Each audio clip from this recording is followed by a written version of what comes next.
to everybody. Firstly, my heartiest congratulations to Rajagiri Media and Professor Verghese for achieving this amazing milestone of 100th roundtable discussion. This is not easy to bring people together from diverse backgrounds and have them come and exchange ideas. I think that is by itself a wonderful example of how synergistic thinking has been achieved. So, firstly, congratulations. And I have been listening to the insights of all the people who are on this discussion. And I'm sorry for the video because I'm traveling, going through traffic in Bangalore. So my idea of a synergy is, I generally like to break down everything to the basics. So for me, synergy is nothing but a group of people working together for maximum impact. And how do we attain the synergy? It is by getting people to work together happily. And I think if you just go down each level like that, every synergistic, a team of people, it boils down to people having good human relationship. So I like to start from there, that how do we build these beautiful relationships in our schools, in our colleges, in our universities, in the community, that we are there for each other. The unrest we see everywhere is only because people do not feel for each other. There is no empathy, there is no sympathy. So I think to create synergy in any educational institution, so that children learn it at school level, it is our duty to create such an environment at school. And to think that synergy will happen organically is a myth. There has to be focused efforts put in by the management to bring in all the stakeholders, that they work together. So in our school scenario, we all know that the stakeholders are the management, the staff members, the leadership, of course, the students and parents. Now, the only way to bring them together is to uh, feel for each other, and that is how we develop a kind of relationship where there is a give and take. And what I have seen in our school is that, like I told before, we do not wait for things to happen. Just considering that we are a bunch of good people, so we'll be good to each other. It doesn't happen like that. In our school, for example, every Wednesday, the principal has a meeting with the coordinators. Every stay back Friday, the coordinators have a meeting with their team of teachers. Every working Saturday, the subject heads have a meeting with the teachers of their department. And all this is documented so that we know what is it that has been spoken. Now, to build synergy in educational systems, it is not enough if we just meet the team members officially. We have a lot of PTMs also for parents, where they come, they discuss the way their children are progressing in the school. What is important to bring in synergy among stakeholders is to create opportunities for stakeholders to meet unofficially or informally also. So in our school, in addition to all these meetings that I was talking about, staff members meet for different reasons. Like we have cooking clubs, we have Kannada learning clubs, we have book clubs, we have fitness clubs. So teachers are meeting not to discuss only academics, but they are also meeting to discuss in topics of their interest also. So this creates a lot of bonding between the staff members, where they are ready to help out each other.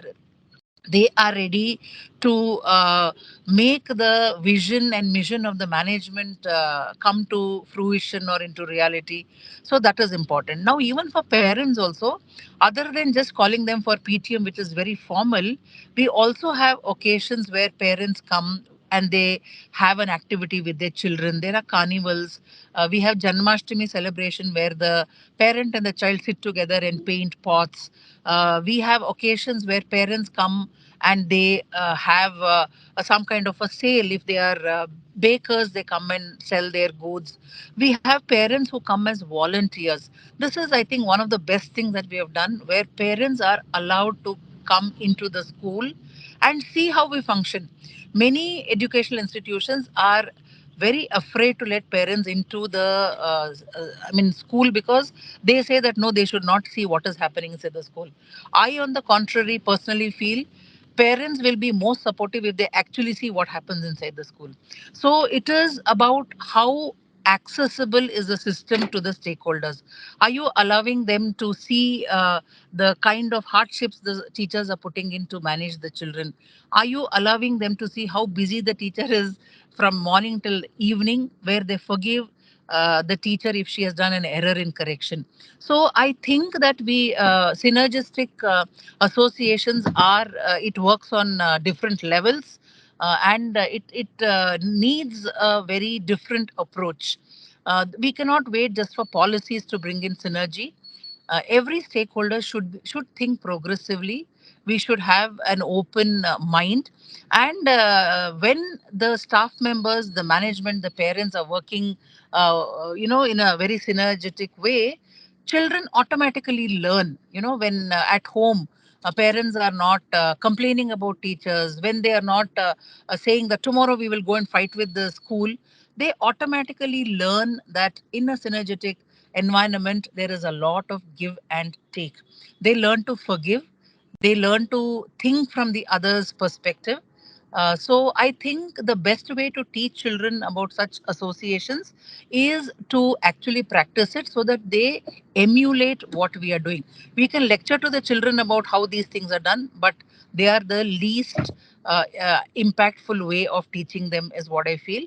So as a school also, we have to be very mindful that as an educational institution, we have to build synergy with not only the stakeholders inside the school, but also with the surrounding community. We have to build a synergetic relationship with industry, school and industry, school and community. Then also the school and universities. Many universities, when we have fairs, they always say that your children are most ill equipped to come into universities. That is because we are not having a synergetic understanding, where we are sitting down having a conversation with them and asking, what do you want from children when they enter your university? What are the life skills we should have taught them? How about the communication skills? Do they know negotiation skills? So I think that synergetic, to create a synergy amongst the people that I spoke about, there should be transparency in communication. When we are talking to parents, when we are talking to staff members, they should be transparency and also clarity of communication. When these meetings happen, many times, there will be a teacher who has taken leave, and we tell them that this is the way leave is calculated. They come and say, we never knew about it. So that is an indication that we have to improve our communication with our staff members. So what I'm saying sounds very basic, because I was listening to the esteemed panelists, but I really feel that the only way, like how Professor Verghese said, that instead of saying how it can be created, that will be like a wish list. I just felt that I should share what we do at school, and there is success also, because when people of different, diverse backgrounds, diverse perspectives, like for example, I have come here to attend a Rotary meeting. So a Rotary Club is a place where people from different walks of life come together for a common cause, which is service before self. And they are doing it beautifully. Rotary is an international organization. People are there, but what brings them together is the common cause. So there should be a common cause, and we should all know how to work towards it.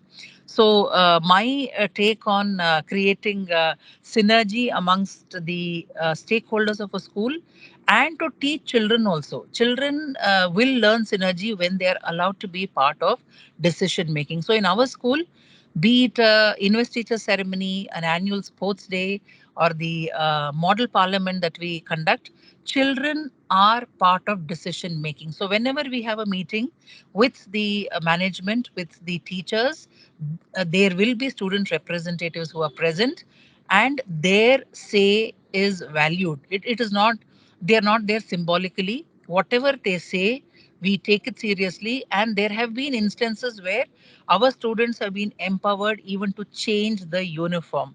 This is a classic example where they said that the uniforms you have designed are very boring.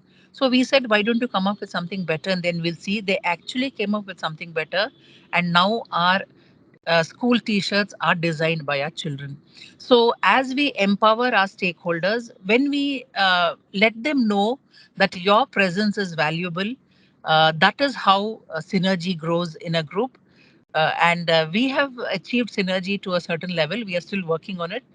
There is no point where we say that, okay, we are done and we just be complacent, not like that. Synergetic environment needs constant effort from all the stakeholders because, like one of the eminent panelists said, we are at the time of AI where things are changing drastically.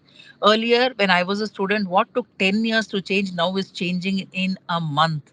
So we have to update ourselves. We have to be relevant to what is happening in the educational field, and we have to be a part of it. So I really think that synergistic environments is achievable.